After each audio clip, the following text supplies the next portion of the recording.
Welcome back to the channel. I'm gonna try to stream a bit more in the next couple of weeks to see how the vibes are going. And for the most part, uh I'm gonna obviously go into talk about some of the issues, talk about some of the daily news, some of the stuff, of course, for my podcast and other things. But January 20th, what does that mean? Donald Trump is officially the president of the United States. He's been inaugurated. I saw some headlines saying that he didn't touch the Bible when he swore in. I mean, I guess I don't really care too much at this point in terms of like, the stuff that obviously Donald Trump does bad but nobody cares about. But as of right now, we are going to continue the conversation. We're going to continue the discussion, and we are going to keep on talking politics nonetheless. So let's dive right into this one. This is the video by Piers Morgan. Everybody knows for the most part. I do not like Piers Morgan. I think he tries to be fake nuanced, which is one of the worst type of people that it's very manipulative. So I'm gonna listen to this. Apparently the guy in the far right is the guy that was in the that one clip with Donald Trump when they were talking about that woman and they're gonna grab her by the, you feel me? Then we got Joe Walsh, known former Republican, really dislikes Donald Trump for a lot of his actions, such as January 6th, which is fair to be honest. Anna Kasparian, who has been grifting to the right. If do I expect any criticism for Donald Trump in the right from Anna as of right now? Hard to say because she has been she's leaning and slowly and steadily she's growing little MAGA horns. And then I don't know who in the far left. I'm guessing she's a Donald Trump supporter to be honest. But with that said, let's dive right into it. The fact that he won tells us the real issues the Democrats have. Yeah, the far left has issues with speech, political correctness. But guess what? So does the far right. So does the MAGA right. So does Trump, who wants to sue people in newspapers who say mean things about him or sue pollsters that deliver polls that he doesn't like. Look, the reason Trump won is simple. The American people are pissed off with good reason about a lot of things. Trump's a demagogue and he lies to these people every single day, but the Democrats have ignored these folks who are pissed off. So America went with the bad guy who they thought was at least listening to them. You know, it's funny you say that on a day when Joe Biden once again has done something that he vowed to the And there you go, Piers Morgan defending Trump and shitting on the Democrats. American people he would never do. He's just me. issued all these preemptive pardons for Dr. Fauci, to many others, and at the last second, he suddenly did the whole family. They all got preemptive pardons too, his siblings and their spouses and so on. This is exactly the kind of thing, Joe, which unfortunately for the Democrats. The problem with Joe Biden doing this is not necessarily him doing it. We already realize what double standards exist. The problem is him not communicating why he changed his mind. Right? Changing your mind is one thing. Not letting us know you changed your mind makes it think that your initial indication of why you did not do a certain thing was hollow, which is nobody likes that. So it's all going to be used as an ongoing stick to beat the Democrats with. Biden in the end betrayed you, didn't he? Well, you know what, Pierce, like 5, 6, 7, 8, 9 years ago, I would have agreed with you. And I would have opposed this notion of these preemptive pardons and Biden pardoning his families.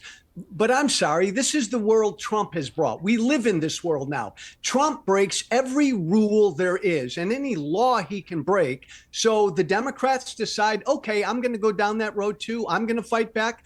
Donald Trump, Pierce, runs for office and says, I'm going to put my political opponents in jail. Well, that's fairly unprecedented. So I don't blame Biden for. Well, hang on. Sorry.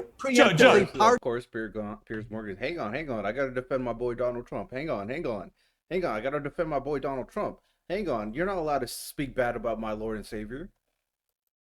Joe, just to Liz be Cheney, clear, some of those just to be opponents. clear, in his speech today, Trump said he wasn't going to do that to his opponents, but he reminded the world that that's exactly what his Democrat opponents have spent the last year trying to do to him. Pierce, you and I will over He said he was going to alcohol. rebalance the Justice Department. We'll disagree with this until the cows come home. Donald Trump tried to overthrow an American election. Do you not want our agencies to investigate that? Trump does bad things, and then we get mad at the departments that investigate him. That's a bunch of hooey. All right, let me bring in Elizabeth. You've been pulling some great faces, I have to say, throughout Joe's statements there, which would suggest to me you don't entirely agree with them. Let's start with his claim that Trump's a very bad person, one of the worst people in the world. I've got to say, I've known Donald Trump a long time, and I'm not claiming for a moment he's Mother Teresa reincarnated. But I do think that there's a lot of good about Donald Trump. He's a very loyal guy, as many people will attest. He can be very funny. He can be very human. He's a very good father, from everything that I've ever witnessed, to his kids, a very good grandfather, and so on. There's a long list of things which, if you were being dispassionate about it and fair-minded, you would say, actually, Trump could be a pretty good guy. There's another side to him, which we all know, which can be more complicated. Like, okay, you know, he trash talks people in a way that people don't like. He does stuff which winds people up, and so on and so on. And he has some policies which are awful, as all presidents do. How do you best describe him, Elizabeth, to people who don't really get him? You spend a lot of time around him. How do you see him? There's a lot to unpack there. Number one, my apologies for the faces. My husband always says I don't have a poker face, and I guess that is coming out right now. Look, to start, I have spent quite a bit of time with Donald Trump. I think the best way to describe him is authentic, right? He is a real human being, and with that comes jokes you may not like. You may witness a few actions you don't like, but he's also real. He's honest. He tells the American people how he feels. He says it like it is. And despite what anyone thinks about him, the American people obviously disagree, right? Because he just became the president of the United States. So you can call him every name in the book, but millions of Americans obviously disagree and just decided he should be president of the United States. So I think that's where we can leave that. I think when it comes to claiming that Donald Trump is going to go after his political opponents, it's laughable considering what we just witnessed for the last few years, considering what I have seen on the sidelines happen to President Trump himself, happen to his family, who I know very well. Yeah, I don't care. The thing is, it's not like these are blind accusations. The thing is that these are only being brought up in terms of him saying that he's going to imprison political opponents because he said he was going to do it. Everything ultimately comes back to stuff that he himself says. So being mad at people reacting to the things that he says doesn't make any sense, right? As for the verdicts and the trials, Jack Smith said that the Georgia election interference case, that if Donald Trump didn't become president, he would have been able to send Donald Trump to jail because of the stuff he's done. So, I mean, if there's legitimacy behind the charges, which there are, like, I don't know how you can be mad at something that he's done. Like, the sexual assault allegation, like, how can you be mad at the people going after him for that? The hush money case, how can you be mad? The falsifying business records, like, it would be one thing if it's like, oh, it's a ticket violation or something. These are legitimate charges based off things he's done. It's just we undermining it because Donald Trump's our daddy. That's what. President of the United States, I'm going to say this one more time, through a criminal court for the first time ever that it's ever happened. And the reason you do it is because he may or may not have had a one-night stand with a porn star nearly 20 years ago and shuffled a bit of paper about it. It's a humiliating... Nice way to undermine it.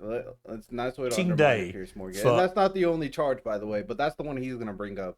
Oh, yeah, he just happened to screw a porn star while he's married, by the way. And he's happened to pay her to stay silent, by the way, during the election using, I believe, it's like it's misnoting certain like records for.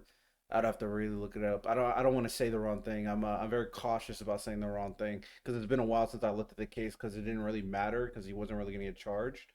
But I'm gonna let it molt stuff. Not just him and his family, but for watching Trump today, is the sense I've got to be alive. Any human being. I mean, I hope your interpretation is correct. I mean, obviously, being the target of an assassination not once but twice is a traumatic situation to experience, and maybe it changed him to some extent.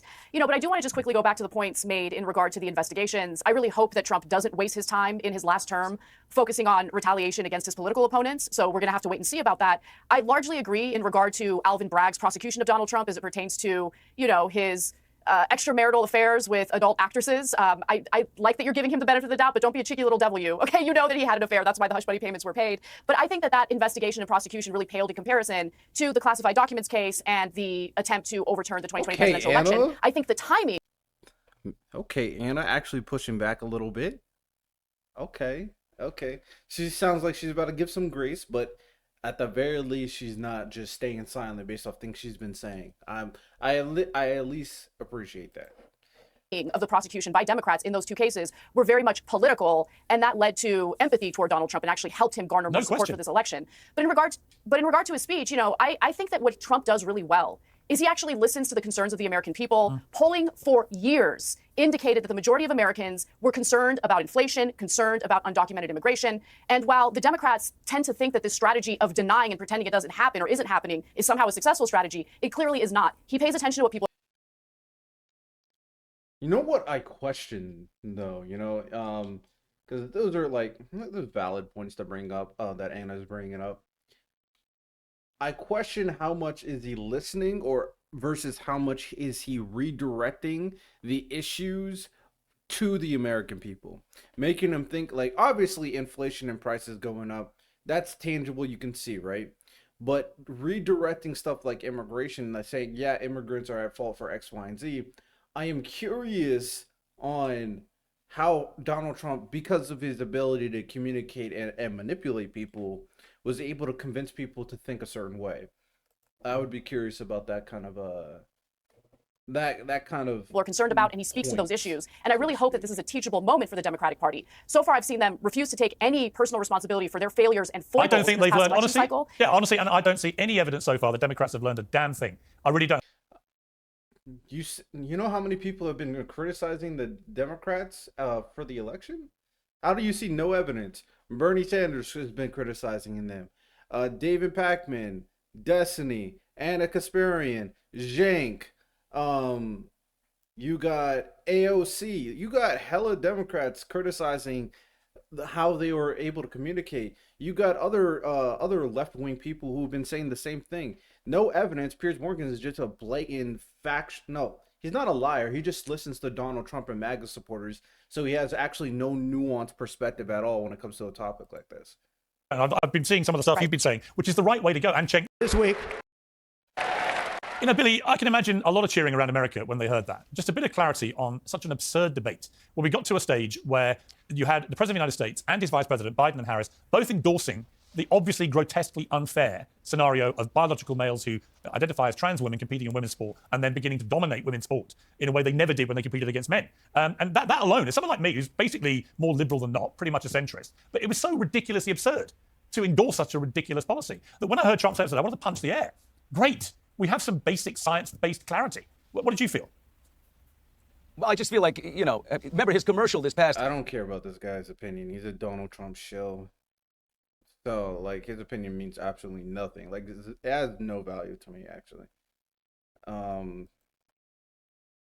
Musk's case, he went full on Trump to get him elected with 200 million followers onto his own X account, helping fuel that, which is incredibly significant, I think. You look at people like Joe Rogan and others as well, Saying and what they brought to the party here. You're seeing a real, someone described it earlier, the cultural revolution in America, where the people leading the culture debate, leading the wokeism, the DEI and all that stuff through the social media platforms, have now done a screeching U-turn. And it really is. If you look at what Mark Zuckerberg said 3-4 years ago, what he's saying now, it is literally night and day, chalk and cheese. What do you feel about that? Well, none of these guys, Piers, have any ideology. The oligarchy, the billionaires, and I think every one of your guests should agree with me right now. Hopefully we all do. This is one thing both of these two political parties have. Both political parties, Donald Trump on the right and the Democrats on the left, they all bow down and kiss big moneyed interests. But Piers, you keep, look, this is a pendulum. We keep talking about some swing against wokeism. Most Americans are in the damn middle. Whenever you bring up the transgender issue, Pierce, you bring up biological men playing in sports with biological women. Yeah. I agree with you. Most Americans agree with you. Common sense solutions. But you know what? Most Americans embrace the idea of our transgender brothers and sisters. Loving, let them live, let them identify as they want to live. Okay, but here's what I would say to that. I agree. But Joe, don't get me wrong. Joe, let me finish. When it comes to sports and bathrooms, you're right. There are common sense solutions that the Democrats blew off. But you listen to the MAGA right on transgender Americans, it's a mental illness and they don't even exist. That's not where most America is. Okay, Elizabeth, on that, I mean, I've always been very supportive of trans people's rights to fairness and equality, right to the point it erodes women's rights, right? And I think that is where common sense lies. But to Joe's point, it's not unreasonable. I have seen a lot of pretty blatant transphobic rhetoric being spewed by some people on the right. Not a lot, but some people. What is your message to those people? Because Trump spoke today, for example, about the importance of unity. He wants to be a peaceful president, one that propagates peace, not war, but also unity. Trans activist? Okay, Piers. Look, I actually think I do agree with Joe and a lot here, right? Breaking news. I think we all agree. It's ironic that people disagree with the concept that is Donald Trump because they hate him so much, but deep down actually agree with him on almost every issue. The fact is a lot of people ran against Donald Trump in 2016 who were a lot further right, said a lot of horrible things, by the way, about the LGBTQ community and lost. Same thing happened again in 2024. The fact is Donald Trump won. Donald Trump won being the first Republican or the first president at all, by the way, to go in supporting gay marriage. He has always said that he believes everyone should do what they want to do, whatever makes them happy until it infringes on somebody else and their life. He is very supportive of gay rights. I think, like you said, the sports issue, the bathroom issue, this is where most Americans agree. This is where Donald Trump agrees, and that's why he won. It's almost a non-issue here, right? The fact is he won the presidency against Kamala Harris and he won against a bunch of Republicans who are a lot further than him, especially on this issue. The fact is you're 100% right. The majority of Americans agree. That's why Donald Trump is our president. That's why I think most of us here on this panel agree everyone should be treated fairly and with respect until it hurts somebody else. It's so basic. It's a fundamental American value. I'm proud that Donald Trump is the Republican candidate right now and has said that from day one, despite the fact that many people don't give him credit. I mean, nothing, to be honest, could support what you just said more than the fact that what has become the most popular dance in the world, it is a dance by the group Village People called YMCA, which was literally a gay anthem. The band have tried to say it wasn't now, but the truth is, I remember when it came out, it was the gay anthem of the world. And last night, Donald Trump ended his final rally, for want of a better phrase, by literally having the original Village People on and dancing to this anthem with them. I mean, if you're a homophobe, you don't do that. Anna, do you? I don't think that Donald... Is that the bar for supporting gay rights? Is that the bar? Oh, man.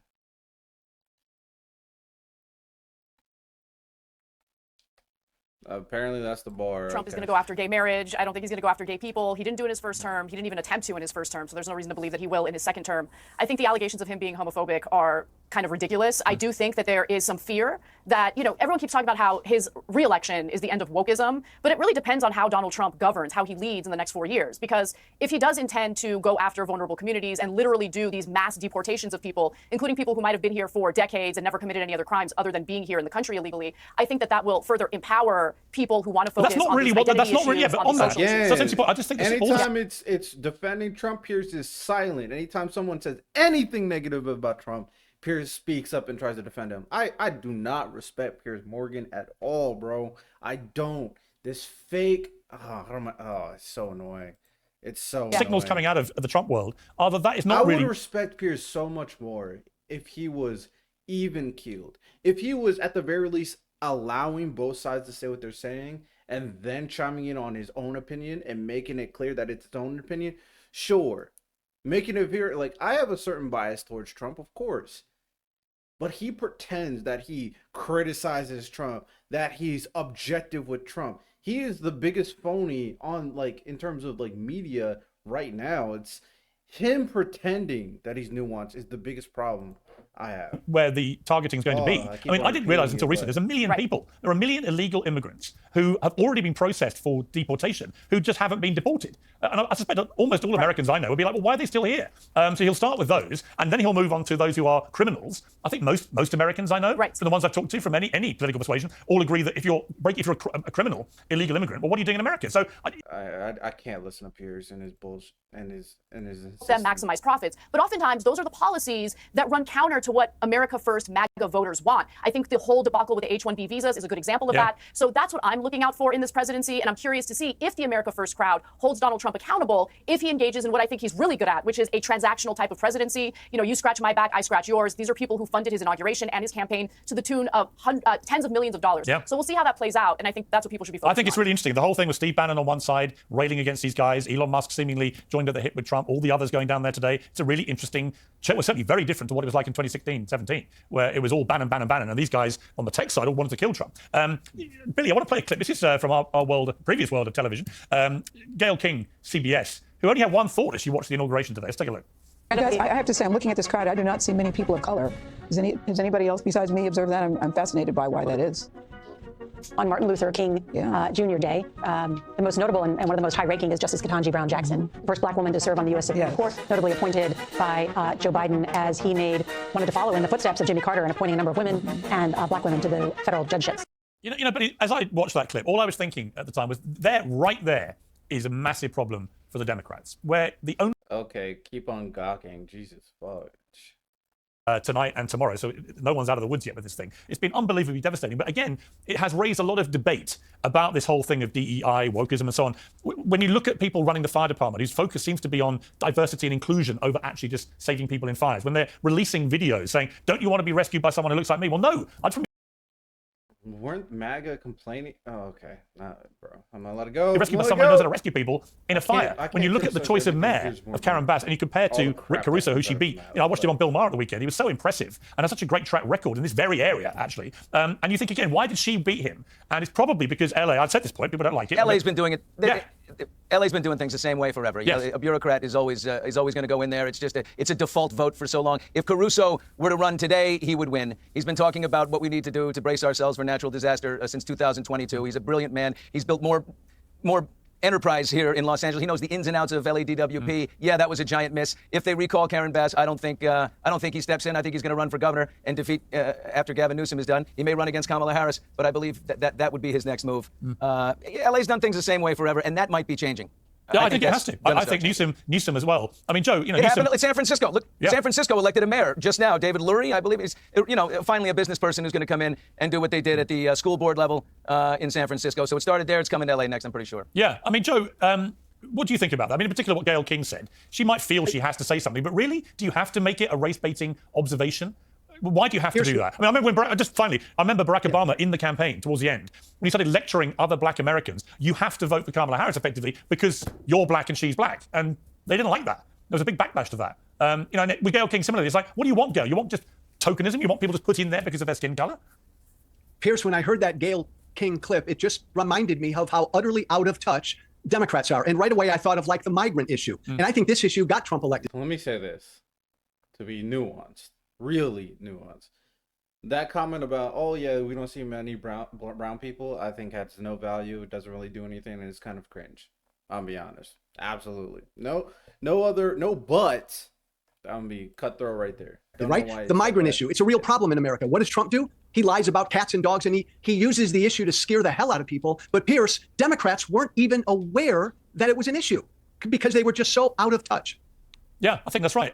Elizabeth, Michelle Obama wasn't there, but she also wasn't at the Jimmy Carter funeral, which I found utterly extraordinary. That Barack Obama's wife, as one of the only other two Democrat presidents still alive, she would not want to be there. And apparently it's to do with her general antipathy towards Trump. Well, okay, but I always remember Michelle Obama. When they go low, we go high. But it seems actually the one who's gone lowest.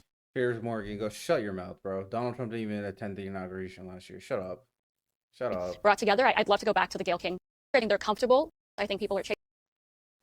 To me, something else I've been spotting with Trump in the last few months, he's a lot more disciplined second time round, I think, than he was first time round. And I think that is going to really help him. Now, Joe's shaking his head because he doesn't think anything about Trump is disciplined and it's all chaotic. But people in Trump world, I'm sure, would know what I mean, is that he just is more focused and disciplined than he was before. Because I think he realizes that last time, chaos is okay to a point before it becomes uncontrollable chaos. And I thought his speech was right on point for what he needed to do for his people. Let's take a look at his last thought here.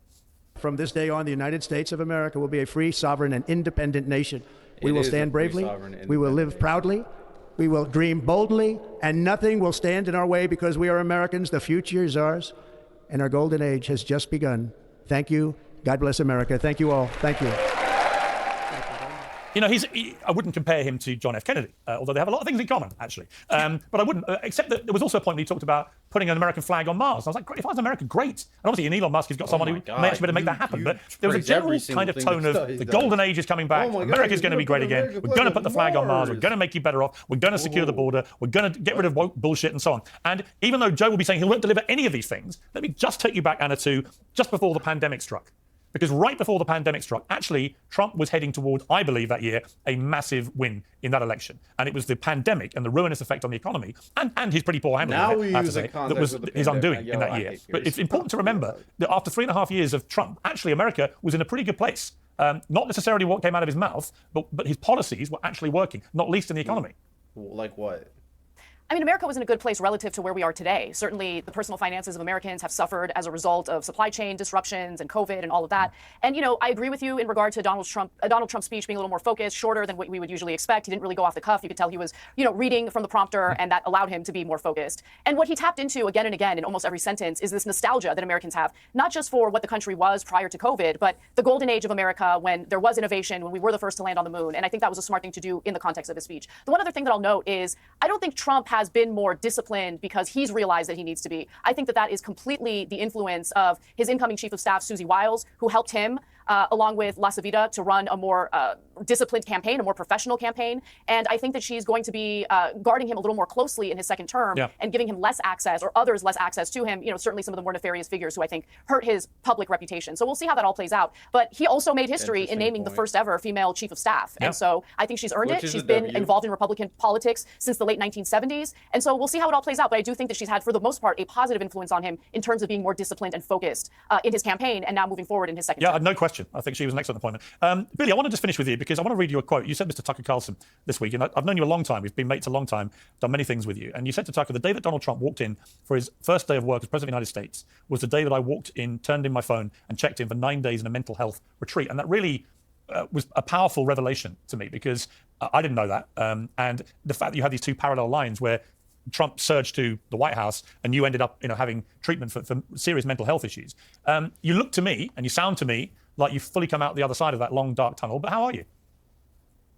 Well, look, everyone's going to have something. Nobody goes unscathed in this world. The network that raised me for 15 years decided that I was expendable, and that meant that they could cancel me in the most spectacular way in order to get rid of Donald Trump as a candidate. It was the October surprise. They would do anything to do it. So the network that raised me, leaked this tape to the Washington Post. Trump blew it off with ease and went on to win and become president. They just, they can do whatever they want. They were never held accountable. And it's just the beginning of the craziness. But everyone's going to have something like, whatever it is. I don't know, my children are healthy. You could have a sick child. I don't care. Have still. My panel. Elizabeth, you probably had some fancy balls to go to. Go and enjoy. All right. That was all we got for that panel. A lot of Donald Trump defending from Piers Morgan, per usual.